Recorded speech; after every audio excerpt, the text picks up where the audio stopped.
E passo a palavra então à Sra. Deputada e a vocês. Haverá um primeiro momento de abordagem desta temática e depois passaremos ao debate. Então, bom proveito. Muito bom dia a todos, é um prazer estar aqui com vocês. Eu estou aqui na qualidade, como já disse aqui, o professor Manuel Guedes, na qualidade de deputada, que fui eleita pelo Círculo do Porto e como o Círculo do Porto engloba todos os distritos, mas também sou deputada da Nação. No âmbito das minhas funções na Assembleia da República, eu faço parte, como vocês devem saber, existem 13 comissões na Assembleia da República, comissões específicas, e eu sou membro efetiva, quer da Comissão de Assuntos Europeus, e portanto por isso é que estou aqui nessa qualidade, bem como da Comissão do Ambiente, do Ordenamento do Território e do Poder Local. Nesse sentido, foi-me solicitado, e eu com o maior prazer e tentando não ser uma seca para vocês e conseguir-vos transmitir-vos alguma do que são as problemáticas da União Europeia, tendo fazendo alguma resenha histórica, mas utilizando com vocês as palavras que ontem disse o Presidente do Conselho da União Europeia. A Europa não é o passado. O desafio da Europa é como vencer as novas gerações no sentido da necessidade dela. E, portanto, nesse sentido, eu faço já aqui uma declaração de interesse enquanto europeísta convicta, no sentido de que se Portugal não estiver na União Europeia, muito do nosso progresso, independentemente das dificuldades económicas que estamos hoje a viver de uma crise social, estaríamos muito pior e nunca poderíamos voltar ao tempo do orgulhosamente sós. E, portanto, faço já a declaração de interesse a dizer que sou defensora da nossa entrada na União Europeia, da nossa permanência na União Europeia e do projeto europeu, e vou tentar fazer-vos aqui uma breve apresentação e que não me estenda muito a falar, porque tenho esse grave defeito que às vezes falo demais, e para depois poder responder às vossas perguntas que acharem mais interessantes. Isto aqui, dados mais reais. Nós aqui vemos a população no mundo. Vemos os 500 milhões de habitantes da União Europeia, vemos aqui a diferença abismal relativamente à China.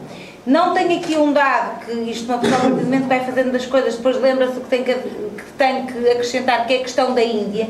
A Índia também é dos países que está com um grande crescimento demográfico, portanto que vai ter um grande peso, já tem, mas nos cerca de 10, 15 anos vai ter um peso brutal no mundo.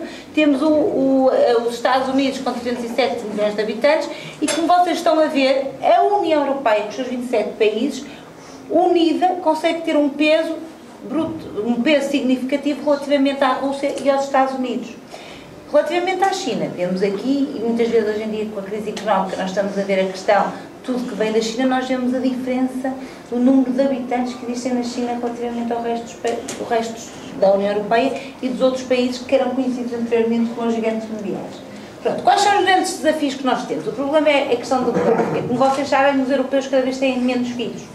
Nós estamos a evoluir no sentido de que cada um dos europeus, há países com médias superiores, e eu penso que Portugal e Espanha somos os que estamos piores, que têm também a delineante dos problemas económicos, dos problemas sociais, cada vez as pessoas optam por ter menos filhos, temos uma crise demográfica, portanto temos países como os países da África, em que existem um grande número de população que tenha muitos filhos, ainda existe um elevado número de mortalidade infantil, mas mesmo assim a população sempre a crescer, e nós vemos os europeus a estagnar. Nós daqui a uns anos vamos ter uma população que cerca de 1/3 da população está acima dos 65 anos.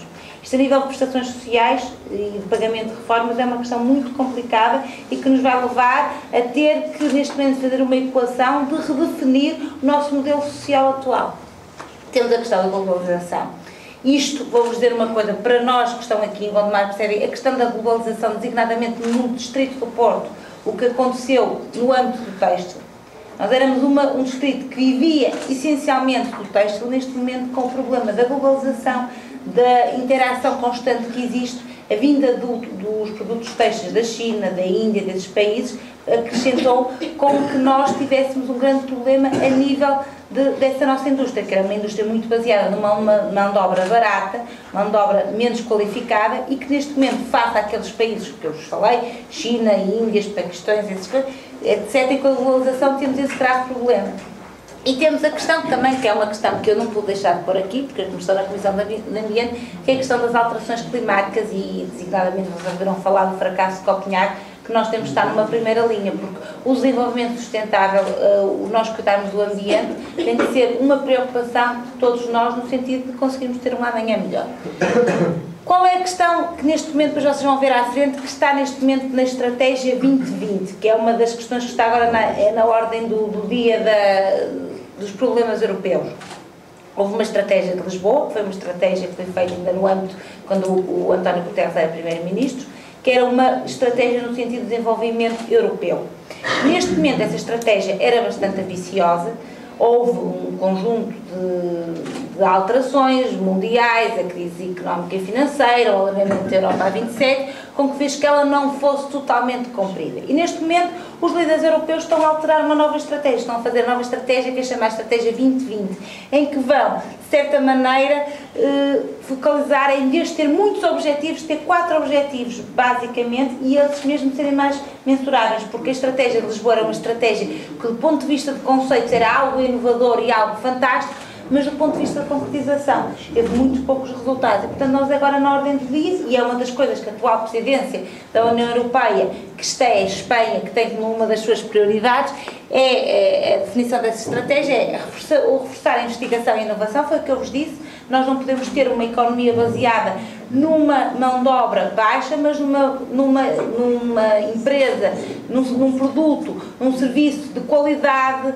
de design, de investigação, de novas tecnologias, porque é esse que vai fazer a diferença. Porque nós não podemos competir com mão de obra mais barata, porque essa vem de outros pontos do mundo. Portanto, nós neste momento, e isto para explicar, porque o Tratado de Lisboa teve uma importância fundamental, ou seja, que foi de certa maneira conseguir que os tratados, na altura que o grande tratado, o Tratado de Maastricht, que foi em 1992, que foi o mais importante, depois houve Nice, mas em 92, foi um tratado que foi feito para uma Europa a 15. O Tratado de Lisboa tenta ser feito já para uma Europa a 27, em que existem mais problemas de consenso, existem mais problemas de decisão, e portanto há aqui um conjunto de mecanismos que nós vamos ver, que foi no sentido de adaptar os tratados que estavam feitos para uma Europa a 15, para uma Europa a 27, que tem um universo, que tem uma pluralidade de pessoas, de realidades completamente diferentes, e portanto nós tivemos que atualizar isso.